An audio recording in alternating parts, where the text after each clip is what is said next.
মা-বাবার অসুস্থতার কারণে আমার খালা আমাদের বাড়িতে আসলেন। তিনি আমার ও বাবার খুব ভালো যত্ন নিচ্ছিলেন। রাতের বেলা তিনি বাবার ঘরে গিয়ে কিছু সময় কাটাতেন এবং সেখান থেকে কখনো মিষ্টি হাসির শব্দ ভেসে আসত। খালা সত্যিই সুন্দর ছিলেন। একদিন যখন বাবা অফিসে ছিলেন, খালা আমার ঘরে এসেছিলেন। আমি তার সৌন্দর্যে মুগ্ধ হয়েছিলাম। তিনি সুন্দর একটি নাইট ড্রেস পরে এসেছিলেন। ওই দিন আমি খালাকে বললাম, খালা, আমি চাই আপনাকে খুশি রাখতে। যখন আমি তার কাছে এগিয়ে যাই, তখন তিনি বেশ অবাক হন এবং আমি খালাকে। আমার নাম কুনাল এবং আমার বয়স ১৬ বছর। ১ বছর আগে, যখন মা অসুস্থ ছিল, প্রায় ২০ দিন ধরে মা হাসপাতালে চিকিৎসা নিচ্ছিল। খালা আমাদের বাড়িতে আসা সত্যিই অনেক সাহায্য করেছিল। তিনি মার ছোটবেলার বন্ধু ছিলেন এবং দেখতে মার চেয়ে অনেক সুন্দর ছিলেন। খালা আমাদের বাড়িতে থেকে মার ভালোভাবে খেয়াল রেখেছিলেন এবং আমাকে এবং বাবাকে সাহায্য করছিলেন। একদিন রাতে, যখন আমরা ডিনার শেষ করেছিলাম, বাবা আমাকে নিজের রুমে যাওয়ার নির্দেশ দিলেন। কিন্তু আমি তার কথা শুনলাম না, কারণ আমি বাবার ফোনটা দেখতে চাচ্ছিলাম। আমি যখন হল ঘরে বসে বাবার ফোন দেখছিলাম, তখন হঠাৎ দেখলাম বাবা খালাকে নিজের রুম থেকে বের করে নিয়ে আসছেন। খালা সেই সময় খুব সুন্দর দেখাচ্ছিলেন, যেন তিনি এখনই স্নান শেষ করেছেন। এরপর কয়েকদিনের মধ্যে আমি লক্ষ্য করলাম বাবা প্রায় খালাকে নিজের রুমে নিয়ে যাচ্ছেন। আমি অনেকবার তাদের একসাথে রুমে ঢুকতে দেখেছি। আমার মনে অনেক প্রশ্ন উঠছিল, এটা কি হতে পারে?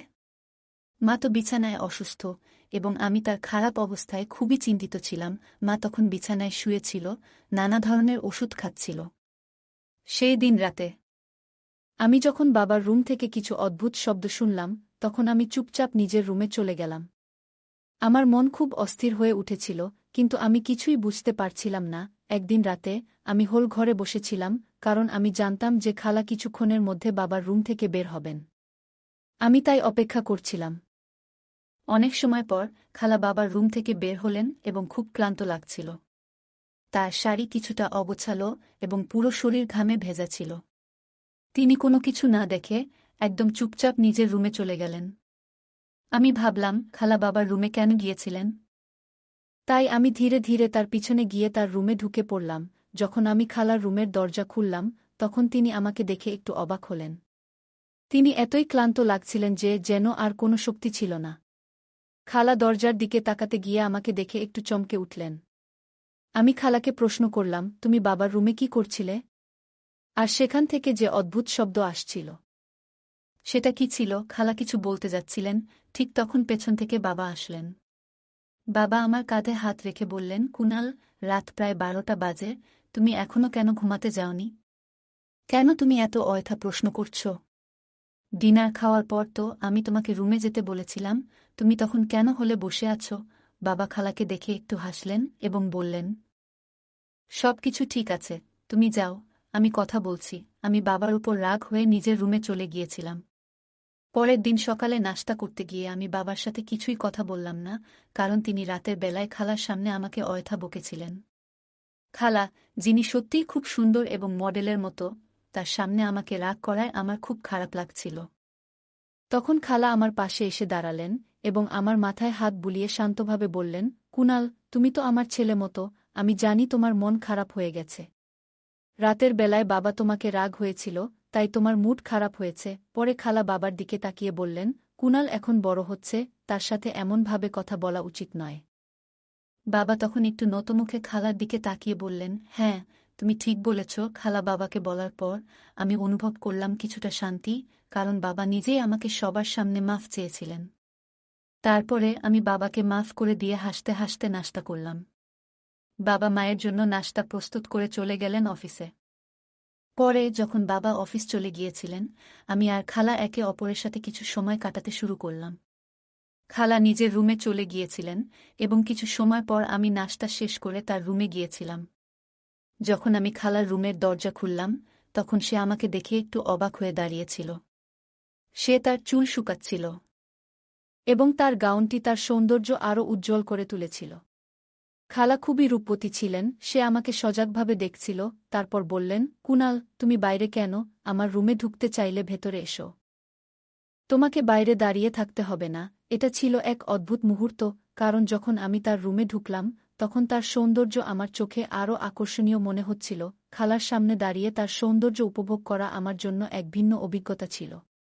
আমি তার দিকে একদৃষ্টে তাকিয়েছিলাম এবং তার রুমে এক ধরনের মিষ্টি গন্ধ ছড়িয়েছিল। সেই সুগন্ধের মধ্যে একটা অদ্ভুত আকর্ষণ ছিল। খালার রং, তার সৌন্দর্য, সবকিছু যেন আমাকে নিজের দিকে আকর্ষণ করছিল। আমি তখন তাকে গভীরভাবে দেখছিলাম। হঠাৎ খালা আমার নাম ধরে আমাকে ডাকলেন, কুনাল, তুমি কি আসলেই আমার সৌন্দর্য উপভোগ করতে এসেছ? খালা বললেন। তার কথা শুনে আমি বললাম, না খালা, আমার তোমার সৌন্দর্য নিয়ে কোনো প্রশ্ন নেই। আসলে আমার তোমার সাথে কিছু আলোচনা করতে এসেছি। তুমি প্রায়ই অনেক ধরনের কথা বলো, কিন্তু কখনো আমি পুরোপুরি বুঝতে পারি না এর মানে কি। খালা তখন হাসি মুখে বললেন, কুনাল, এভাবে কথা না বলে সরাসরি কি জানতে চাও তা বলো। আমি তখন খালাকে প্রশ্ন করলাম, তুমি কিভাবে জানলে যে আমি বাবার সাথে একটু খারাপ মনোভাব নিয়ে আছি?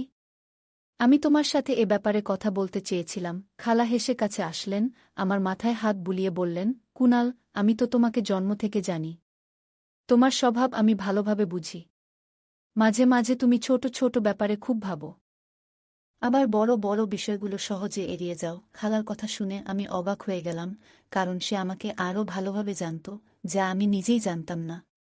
তার কথা সত্যি ছিল, এবং সেই সময় আমার মনে হলো আমি কিছুটা পরিবর্তন করতে চাই। এরপর যখন আমি খালার রুম থেকে বের হতে যাচ্ছিলাম, তখন খালা আমাকে থামিয়ে বললেন, কুনাল, তুমি কি আমার একটু সাহায্য করবে? আমার ডান পায়ে একটি নূপুর বেঁধে পড়াতে হবে, আর তোমার সাহায্য দরকার। আমি হাসতে হাসতে বললাম, অবশ্যই খালা। খালা তার নূপুরটা আমার হাতে দিলেন। যখন আমি তার পায়ে বসে নূপুরটা পরাচ্ছিলাম, তখন আমার চোখ গিয়ে পড়েছিল তার পায়ের উপর, এবং সেই নূপুরটা তার সোনালি ত্বকে খুব সুন্দর লাগছিল। যখন আমি তার পায়ে হাত বুলিয়েছিলাম, তখন আমার মধ্যে এক অদ্ভুত অনুভূতি তৈরি হল। আমি ঠিক বুঝতে পারছিলাম না কেন এমন হচ্ছে, তবে দ্রুত নূপুরটি পরিয়ে দিয়ে আমি রুম থেকে বের হয়ে এলাম। কিছু সময় পর আমি খালার আওয়াজ শুনতে পেলাম। আগের মতো তিনি আমাকে ক্লাসে ছেড়ে দিতে আসতেন, আর আজও তিনি আমাকে ডাকলেন। আমি ব্যাগ নিয়ে বাইরে বের হলাম। খালা মার স্কুটিতে ছিল, যাতে আমাকে ক্লাসে পৌঁছে দিতে পারে। তিনি ওইদিন কিছু ভালো পোশাক পরেছিলেন। আমি তাকে জিজ্ঞাসা করলাম, খালা, তুমি কোথাও যাচ্ছ কি? তিনি হাসি মুখে বললেন, হ্যাঁ, তোমাকে ক্লাসে ছেড়ে দেওয়ার পর আমি একটু বাজারে যাব। কিছু কাপড় কিনতে হবে, নিজের জন্য আর তোমার মায়ের জন্য। আমরা কথোপকথন করতে করতে বাজারে পৌঁছলাম, এবং আমি ক্লাসে চলে গেলাম। ক্লাস শেষে খালা আমাকে নিতে আসেননি, তাই আমি নিজেই বাড়ি ফিরে এলাম। বাড়িতে এসে দেখি বাবা অফিসে এখনও আসেননি এবং মা তার বেডে শুয়েছিলেন। আমার খুবই ক্ষুধা লাগছিল, তাই আমি খালাকে জিজ্ঞেস করতে গেলাম, কিছু খাবার আছে কি? যখন আমি খালার রুমে ঢুকলাম, তখন দেখলাম সে নিজের পোশাক পরিবর্তন করছে। তার রুমের দরজা সাধারণত খোলা থাকত, আর সে কোনোভাবেই বুঝতে দিত না যে কিছু অস্বাভাবিক হতে পারে। যখন আমি দরজা খুললাম, দেখলাম খালা আয়নাতে নিজের ছবি দেখে যাচ্ছেন। আজ তিনি বাজার থেকে কিছু নতুন পোশাক কিনেছিলেন, এবং তার বিছানায় ছোট ছোট কিছু কাপড় ছড়ানো ছিল। খালা তখন এক নতুন পোশাকে দাঁড়িয়েছিলেন। তিনি বললেন, কুনাল, দুপুরে আমি বাজারে গিয়েছিলাম। আমি জিজ্ঞাসা করলাম, খালা, এই পোশাকগুলো তুমি কিনেছ? এর মধ্যে কোনটা আমাকে ভালো লাগবে? খালা আমাকে তার বিছানায় বসিয়ে দিলেন। তারপর নিজে বাথরুমে গিয়ে কাপড় পরিবর্তন করতে লাগলেন। কিছু সময় পর খালা একের পর এক পোশাক বদলাতে থাকলেন। এক সময় যখন তিনি শেষবার বাথরুমে গিয়েছিলেন, হঠাৎ আমি তার চিৎকার শুনলাম। আমি দ্রুত বাথরুমে গিয়ে দেখলাম যে খালা বাথরুমের শাওয়ার চালু করে ফেলেছিলেন, এবং তিনি পুরোপুরি ভিজে গিয়েছিলেন। পানি থেকে ভয়ে খালা আমাকে গলা জড়িয়ে ধরলেন। খালা সংস্পর্শে আমি খুবই অস্বস্তি অনুভব করছিলাম। তিনি আমাকে বলছিলেন, শাওয়ার বন্ধ করে দাও কুনাল, কিন্তু ওই মুহূর্তে আমি তার কথায় ঠিকভাবে মনোযোগ দিতে পারছিলাম না। শেষে খালা একটু দূরে সরে গিয়ে শাওয়ার বন্ধ করলেন। আমি খালাকে একদৃষ্টিতে দেখছিলাম, কারণ তার পরিহিত পোশাকে সে খুব সুন্দর লাগছিল। ছোট আকারের একটি নাইট গাউন তার উপর বেশ মানিয়ে যাচ্ছিল। যখন আমি বাথরুম থেকে বের হলাম, তখন বাইরে বাবার আওয়াজ শুনতে পেলাম। তার আওয়াজ শুনে আমি তাড়াতাড়ি খালার রুম থেকে বের হয়ে আসার সিদ্ধান্ত নিলাম। যাবার সময় খালা আমাকে বললেন, কুনাল, আমাকে ভুলে যেও না। তোমার মতামত কি? এই পোশাকের মধ্যে কোনটা আমাকে সবচেয়ে ভালো লাগছে? আমি ফিরে তাকিয়ে বললাম, খালা, তুমি যেটা পরেছ সেই পোশাকে তুমি সবচেয়ে সুন্দর লাগছ। তারপর আমি তার রুম থেকে চলে আসলাম। বাবা আমাকে দেখতে আসার আগে আমি চুপচাপ নিজের রুমে চলে গেলাম। সেই রাতে ডিনার খাওয়ার পর আমি দ্রুত নিজের রুমে চলে গিয়েছিলাম, কারণ আমি বাবার সাথে কথা বলতে চাচ্ছিলাম না। রুমে গিয়ে আমি কিছুক্ষণ বসে থাকলাম, কিন্তু ঘুম আসছিল না। মনে হচ্ছিল আমাদের বাড়িতে কিছু অস্বাভাবিক কিছু ঘটছে। যখন আমি রুম থেকে বের হলাম, তখন দেখলাম মায়ের রুমের দরজা একটু খোলা, কিন্তু বাবা কোথাও ছিল না। আমি চোখে চোখে খালার রুমের দিকে তাকালাম এবং দেখলাম তার রুমের দরজাও খোলা ছিল। আমি ভিতরে গিয়ে দেখলাম খালা এখনও সেই একই নাইট গাউন পরিহিত অবস্থায় দাঁড়িয়েছিল, যেটা সে দুপুরে পরেছিল। আমি কিছুটা অবাক হয়েছিলাম, কারণ আমি বুঝতে পারছিলাম না বাবা এত রাতে খালার রুমে কি করছেন। আমি বাবার হাত খালার কাঁধে দেখতে পেলাম, আর যখন তারা রুম থেকে বের হওয়ার জন্য ঘুরছিলেন, আমি দ্রুত সেখান থেকে সরে যাওয়ার সিদ্ধান্ত নিলাম। বাবা তাড়াতাড়ি রুম থেকে বের হয়ে নিজের রুমে চলে গেলেন। আমি আবার খালার রুমে চোখ বুলালাম। তিনি বিছানায় বসে তার মুখ হাত দিয়ে ঢেকে রেখেছিলেন। তার অবস্থা জানতে আমি রুমে ঢুকলাম এবং দরজা বন্ধ করে দিলাম। খালা আমাকে দেখে বললেন, কুনাল, তুমি এখনো ঘুমাওনি? আমি বললাম, আমার ঘুম পাচ্ছে না, তাই ভাবলাম তোমার সাথে কিছু সময় কাটাই। খালা হাসি মুখে বললেন, আমারও ঘুম আসছে না, বসো, কিছুক্ষণ গল্প করি। খালা আমাকে তার পাশে বসিয়ে দিলেন। তারপর আমি তাকে একটা প্রশ্ন করতে চাইলাম, খালা, বাবা এখানে কি করছিলেন? কিন্তু আমি প্রশ্নটা করতে পারলাম না, কারণ যখনই আমি এমন প্রশ্ন করতাম, সবকিছু আরও জটিল হয়ে যেত। আমি ঠিক করলাম, আরেকটা প্রশ্ন করব, যেটা হয়তো কিছুটা সাধারণ হবে। খালা, তুমি এত সুন্দর, অথচ এখনো বিয়ে করলে না কেন? খালা হেসে বললেন, কুনাল, আমার বিয়ে না করার কারণ খুবই জটিল, হয়তো তুমি বুঝতে পারবে না। যে মেয়ে নিজের জীবনসঙ্গী চায়, তাকে এমন একজন ছেলের সঙ্গে বিয়ে করা উচিত যে তার জন্য শুভ। আমি প্রায় ভাবতাম, আমার মতো এমন শুভ ছেলে কেন কখনো পেলাম না, আর তাই এখনো আমি একা। একদিন আমি বললাম, খালা, তুমি তো আমার মায়ের খুব কাছের বন্ধু। কখনো কি মনে হয়নি যে তোমারও নিজের একটি পরিবার থাকা উচিত? খালা কিছুক্ষণ চুপ থেকে সোজা মুখে বলল, তোমাদেরই পরিবারই তো আমার পরিবার। হঠাৎ তার মুখে এক ধরনের মন খারাপের ছাপ ফুটে উঠল। আমি বললাম, খালা, মনে হচ্ছে তুমি কিছু গোপন করছো। সে ধীরে ধীরে বলল, আমি তোমাদের পরিবারকেই নিজের পরিবার মনে করি, তবে মাঝে মাঝে একজন জীবনসঙ্গী চাওয়ার অনুভূতি হয়। সে যখন এসব বলছিল, তার হাত আমার হাতে ছিল। আমি অনুভব করছিলাম যে তার কথাগুলোর মধ্যে গভীর কিছু ছিল, কিন্তু সে নিজেই তা পুরোপুরি প্রকাশ করতে পারছিল না। খালা সবসময় খুব সুন্দর এবং হাসিখুশি থাকেন, আর সেই কারণে বাবা তাকে খুব গুরুত্ব দেন। একদিন খালা বললেন, তুমি এখন বড় হয়ে গেছ। আমি তখন খালাকে বললাম, খালা, তুমি আমাকে কি বলছ? কেন তুমি আমার বয়স নিয়ে কথা বলছ? খালা হেসে বললেন, তুমি এখনও বুঝবে না, আমাকে সব কিছুই তোমাকে বুঝিয়ে বলতে হবে। তারপর সে উঠে গিয়ে নিজের ঘরে চলে গেল। কিছুক্ষণ পর খালা ফিরে এলো, তার হাতে গরম দুধের গ্লাস ছিল। সে আমার দিকে সেই গ্লাস বাড়িয়ে দিল। খালা বললেন, তুমি সত্যিই বড় হয়ে গেছ, এই ট্যাবলেটটা খেয়ে নেও, তোমার ভালো লাগবে। তারপর সে আমাকে আবেগ দিয়ে জড়িয়ে ধরল। আমি কিছুটা বিভ্রান্ত হয়ে গিয়েছিলাম, ভাবছিলাম কি করা উচিত। সকালে উঠে যখন আমি দেখলাম খালা আমার পাশে শুয়েছিল, তখন সে ছোট পোশাক পরেছিল। বাবা অফিস চলে গিয়েছিলেন। তারপর দুপুরে আমি খালার ঘরে গেলাম, সে তখনও প্রস্তুত হয়ে ফোনে কিছু দেখছিল। আমি কাছে গিয়ে দাঁড়াতেই খালা আমাকে থামিয়ে বলল, তোমাকে আমার কাছে আসার আগে একটি কাজ করতে হবে। তোমাকে তোমার বাবাকে আমাকে বিয়ে করার জন্য রাজি করাতে হবে। তোমার বাবাকে একটি ভালো জীবনসঙ্গী এবং তোমার খেয়াল রাখার মতো মা দরকার। যদি আমি এই ঘরে স্থায়ীভাবে আসি, তবে আমি তোমাকে এবং তোমার পরিবারের জন্য ভালো কিছু করতে পারব। খালা বললেন, আমি তোমার বাবাকে সব সময় সুখী রাখব। এখন তুমি বড় হয়ে গেছ, নিশ্চয়ই বুঝতে পারছ তোমার বাবার একাকিত্ব কেমন। খালা খুবই বুদ্ধিমতী ছিলেন এবং শুধু আমাকে নয়, বরং পাপাকে সুখী রাখতে তিনি ভাবছিলেন। আমি খালাকে বললাম, আমি তোমাকে আমার মায়ের মতো দেখতে চাই না। খালা তখন আমাকে একটাও কথা বলার সুযোগ না দিয়ে বললেন, তুমি যদি তোমার বাবাকে আমাকে বিয়ে করার জন্য না বলো, তাহলে আমি রাতে যা কিছু ঘটেছে তার সব কিছু পাপাকে জানিয়ে দেব। এটা শুনে আমি হেসে উঠলাম। খালা কিছুটা অবাক হয়ে আমার দিকে তাকালেন। আমি বললাম, খালা, তুমি যদি আমার পাপাকে কিছু বলো, তিনি তোমার কথা বিশ্বাস করবেন না, বরং তিনি তোমাকে এই ঘর থেকে বের করে দেবেন। এরপর আমি রাগের মাথায় পাপাকে ফোন করতে যাচ্ছিলাম। ঠিক তখনই পাপা খালার ঘরে চলে আসেন। খালা পাপাকে সব কিছু বলার চেষ্টা করেন, কিন্তু পাপা খালার কথায় বিশ্বাস করলেন না। তিনি বললেন, কুনাল সব কিছু জানে, তুমি এখানে কেন এবং কি জন্য এসেছ সেটা সে জানে। তুমি নিজের স্বার্থে কুনালকেও ব্যবহার করতে চাও।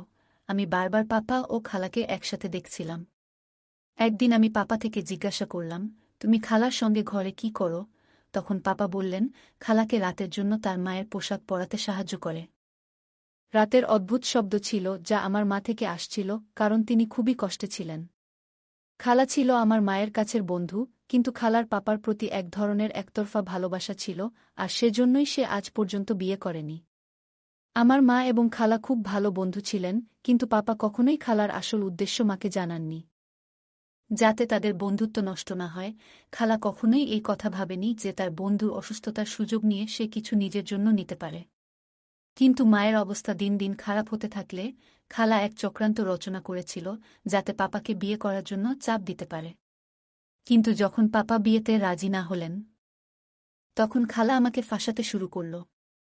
আমি ভয় পাচ্ছিলাম, কারণ রাতে খালা আমার কাছে কিছু অনুচিত কাজ করার চেষ্টা করেছিল।